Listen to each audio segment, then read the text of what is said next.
porte scellée depuis 3000 ans. Un avertissement gravé dans la pierre. La mort touchera de ses ailes quiconque dérangera le repos du pharaon. Tout le monde avait peur, sauf un homme, Howard Carter. Voici comment il a défié la malédiction la plus célèbre de l'histoire. Novembre 1922. Après des années de recherches infructueuses, Carter découvre une marche taillée dans le roc. Puis une porte. Il perce un petit trou, approche une bougie et murmure ces mots célèbres. « Je vois des merveilles ». Il vient d'entrer dans la tombe de Toutankhamon, mais la joie est de courte durée.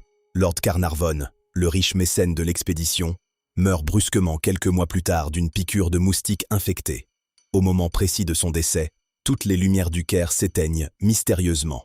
La légende est née. La presse mondiale s'emballe. On dénombre bientôt plus de 20 morts suspectes parmi ceux qui ont approché la tombe ou ses trésors. George J. Gould, Aubrey Herbert, Sir Archibald Douglas. La liste s'allonge. On parle de vengeance divine, de poison pharaonique. Hollywood s'empare du phénomène, créant l'image de la momie vengeresse qui poursuit les profanateurs. La superstition devient une vérité universelle. On évite de prononcer le nom du pharaon. Mais au milieu de cette peur panique, un homme reste imperturbable. Howard Carter lui-même. Pourtant, la science moderne a une explication bien plus concrète. Les tombes scellées sont des écosystèmes clos où prolifèrent des champignons mortels comme l'Aspergillus flavus.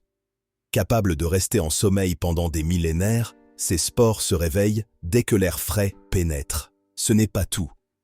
La décomposition des matières organiques et la roche elle-même libèrent des gaz toxiques, dont le radon hautement radioactif. Les victimes de la malédiction n'auraient pas succombé à un sortilège, mais à des infections pulmonaires foudroyantes causées par l'inhalation de ces poisons invisibles. Le plus grand paradoxe ?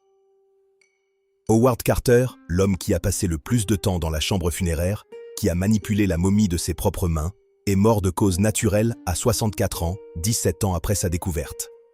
Il n'a jamais cru à la malédiction, afin que le seul danger était la bêtise humaine. La malédiction du pharaon était-elle un avertissement spirituel ou une arme biologique naturelle ? Quoi qu'il en soit, Howard Carter a prouvé que la connaissance et le sang-froid sont les meilleurs boucliers contre l'obscurité. La science a peut-être expliqué le mystère, mais la fascination, elle, reste éternelle. Abonne-toi pour explorer plus de mystères de l'histoire.